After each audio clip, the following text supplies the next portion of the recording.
Fitzy and Wippa. She has a brand new single out right now. It's called Slow Clap. So catchy. It is so catchy.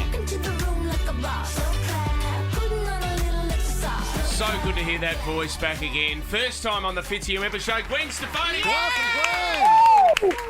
Wow, Australia, finally. I love you guys so much. I have so many good memories of being on tour there, and I miss it so bad. Well, do you know what, Gwen? We were only talking about this. I went to this show in the mid-90s, 1996, the first time that No Doubt came to Australia.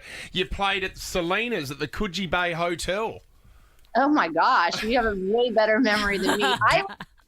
My memories just go back to because I just had Kingston, and that was like the world tour that I went on, the Sweet Escape tour. And I just remember because I was nursing him still, and I remember like I would in Australia we had like multiple dates, and I just remember it so much because I remember him, so it's such a great memory for me. I love that. Amazing memory. You know what? We've been excited about the new music too. And to think that you wrote a lot of new music while you're in lockdown with your family, I had to ask, is there one family member that you listen to more than the others when you play them some of your new music? Who's the one you go to?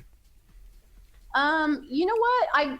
I mean, I guess he's a family member. Blake would probably be the one. He's a musical jukebox. Like he's like such a good sounding board because he's been on The Voice for 20 seasons. Oh, yeah. So the amount of music and songs that he's like picked and listened to, and like he's had 27 number one radio hits. So it's kind of like he has a really good ear. But the other ones, it's interesting because with kids, I don't know if any of you guys have kids. I'm sure a lot of people out there. Yeah, we do. They don't care what you do. They just want you to care about what they do. And that's my job, is to care about what they do. So it's weird because you kind of do feel like you want to impress them, especially because Kingston's like a teenager. So you're like, is this cool? But they, they don't care, and they shouldn't. And I shouldn't try to make them. Exactly. Speaking of Blake, though, you guys are nominated for a Country Music Award for a song you did together. That's right.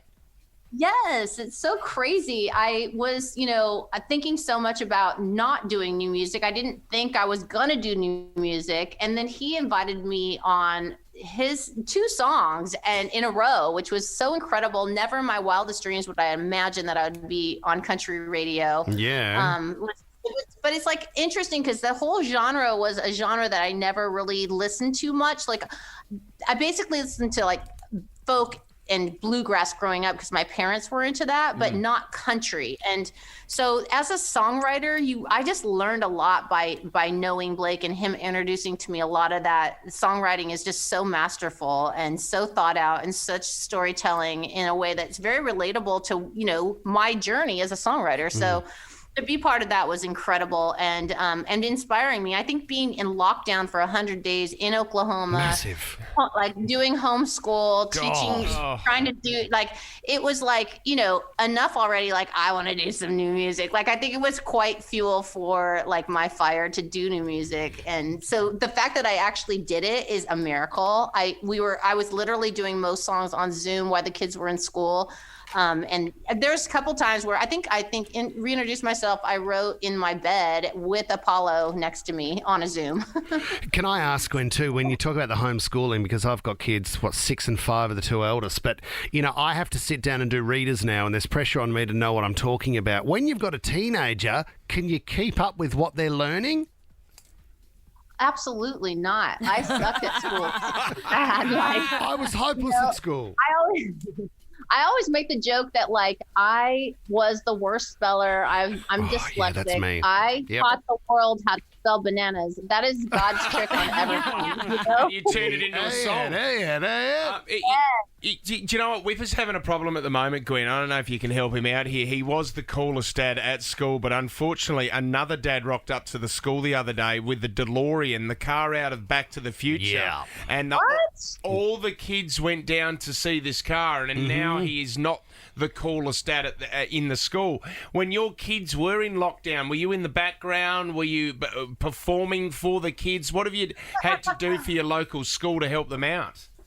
Well, that's funny you say that. We just had our school gala the other day, where they're trying to like get you to donate. And it was just it was so weird because it's like you're like a voyeuristic person, like looking at all these people look miserable on their couches trying to they're like, where am I going to find this money to like donate right now? I don't have a job. No. Like it was miserable. But also I remember back early in the lockdown, we were in Oklahoma and Apollo made Blake get his guitar and sing a song for his class on Zoom, and awesome. But it was so cute and it was really cute. But see, that's the coolest parent. You're the coolest parent in the world if you're doing that. See, we broke the Hot Wheels for the longest track, the world record for the longest track, and I thought that's what gave me the coolest parent until the DeLorean arrived.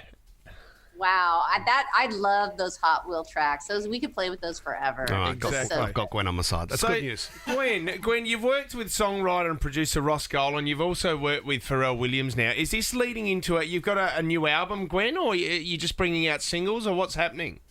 Well, luckily, I did get to put out a couple singles without putting an album out. We never used to do that before, so that's been super fun. But I think I know I have about 25 songs. I could easily put a record out now, but I just want to write a little bit more. I think there's something really cool about putting music out and then going in with a new person and being like, all right, let's go. You know what I mean? It's very inspiring, and I never really got to do that before. So I'm still writing. I just wrote a song with Ryan Tedder the other day. I love him so much. He actually wrote a song of mine called "Baby Don't Lie" back in the day. Yeah. And so I just love the process of songwriting. I love that every time I write a new song for this record, it just changes what the whole record is. And so when I finally figure out, okay, I'm ready, I'm just gonna lock it down and put it out. It's just so fun to put out singles before. I've never done that before. Yeah, it's exciting. It's a new world, guys. We love it. It Love is it, a Gwen new Stefani. world, and we love you, Gwen. Thank you very much for coming on the show. Slow Clap is out right now. Enjoy your day, Gwen, and I know it seems like so far away, but obviously we would love to get you back in Australia touring and singing for us again at some stage. Please let me come back. I would love that. Thank you so much, you guys. See you, Gwen. Thanks, Thank Gwen. you. Bye-bye. Fitzy and Wippa.